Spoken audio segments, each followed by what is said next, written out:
Alright, so today I'm going to replace a strap on this LUMINOX Recon 20 bar watch. It's got a name on it. It's called a, yeah, it's the Recon, right, yeah. I think the battery's fine on this one. I was wearing this watch though, because I recently bought this for myself, and I started wearing it because it came with the little compass, and I thought that was really cool, and I wondered how it would wear, because I've never had a watch like this, and the rubber band decided to break on me while it was on my wrist and fell. I think it's okay because it fell on the bed, but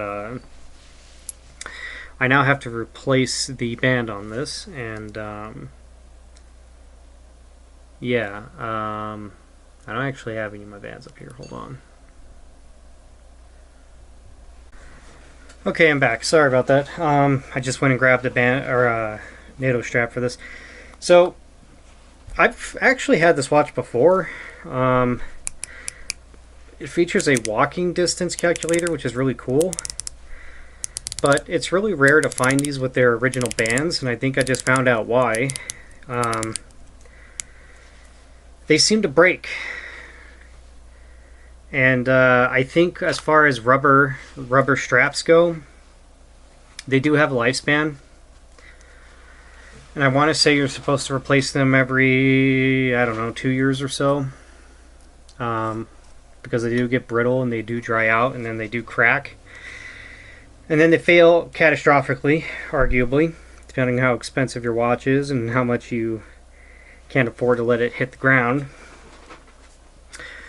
So that's why I see these on NATO straps all the time. So I'm gonna, when I do sell this, I'm going to include the old band with it, and I'm definitely gonna include this little guy. This thing is sweet, and this is, I believe, the official.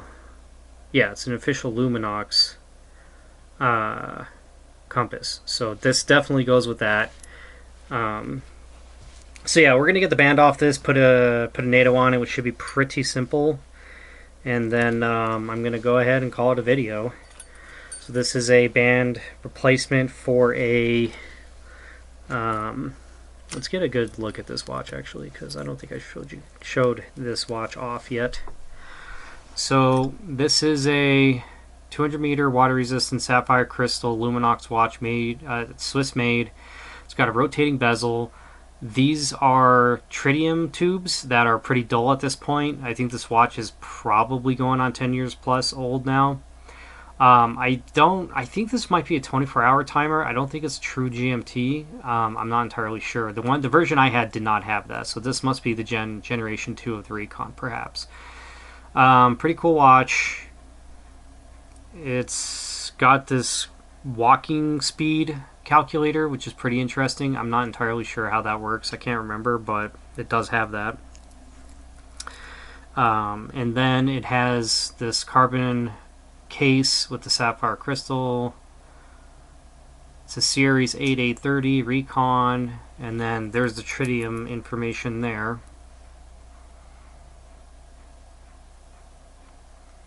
which I believe every watch needs to have if it has real tritium tubes.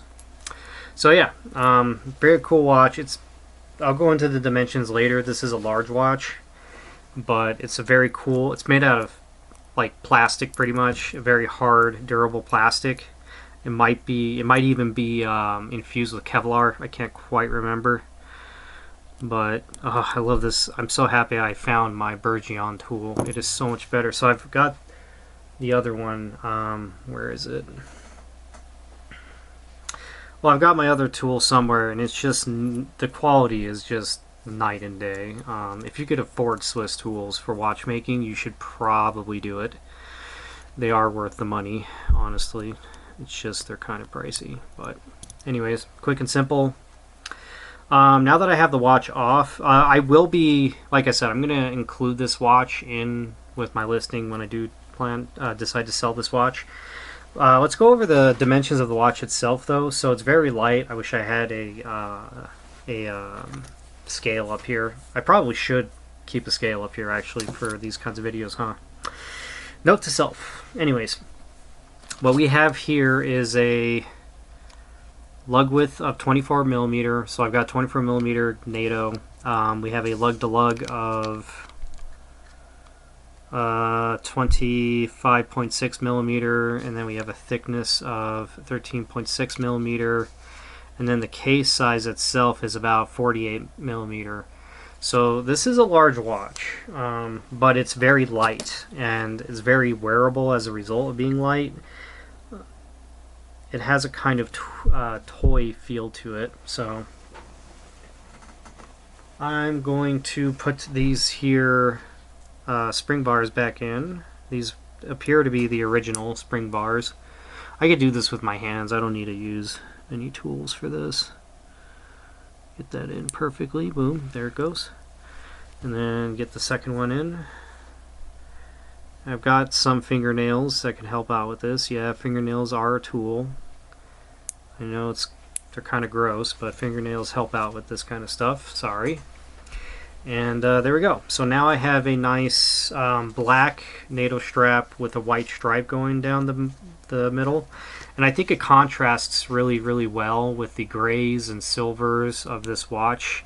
The splash of green is amazing, by the way. I like this color, like lime green with the black background. It's a really cool looking watch. So let's see if this will glide in. Sometimes I do, sometimes I don't. This one, yep, there seems to be enough space there for it to just glide in. Sometimes you have to put the spring bar on over your NATO strap because it's just too tight of a fit.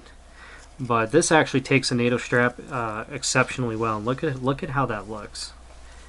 Yeah, can't complain. This is a used NATO strap. I believe I've used this strap on different watches, but this seems to work out quite nicely for this one. And the original one of these I had was it had splashes of orange, and I had that on a NATO strap with orange stripe going down it. So, but yeah, not bad. Very handsome looking watch. It's got silver hardware. The strap does that'll match the silver of the watch itself. Like these go together quite well, so that's why I picked this strap out for this watch specifically. And there we go. So we got a new strap on this watch. This watch has been used quite a bit. Some of the ink that was here has been worn out completely. It's not supposed to. There are some scrapes and scratches and scuffs on it, but overall, and this is a push-pull crown, even though the watch is designed for 200 meters of water resistance, it is push-pull, so that's something to keep in mind. Yeah, there we go. So you can control the GMT hand with the opposite rotation in position 1, the same one to do quick change with the date. So very cool watch. I really love the original one that I had. It was really cool. They're just large watches, so something to think about. Anyways, that's all I got for today. Thank you so much for watching, and yeah, I hope everyone has a good day. Oh, one more thing I almost forgot. I forgot about the compass. This seems to work quite well on a NATO, actually.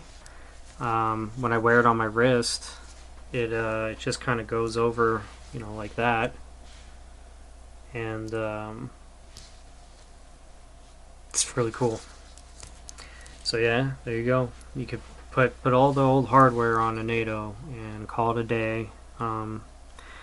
Kind of wish this compass would fit on the opposite side of this, but there's no way that's gonna happen. So yeah, I think it looks, and just to kind of, or I think it looks fine, and to kind of get a better visual of this, it's gonna wear like this. Then the compass, I guess, whenever you want to use the compass, you just kind of move your wrist like that, like you can do like a hammer curl or something. And this does rotate.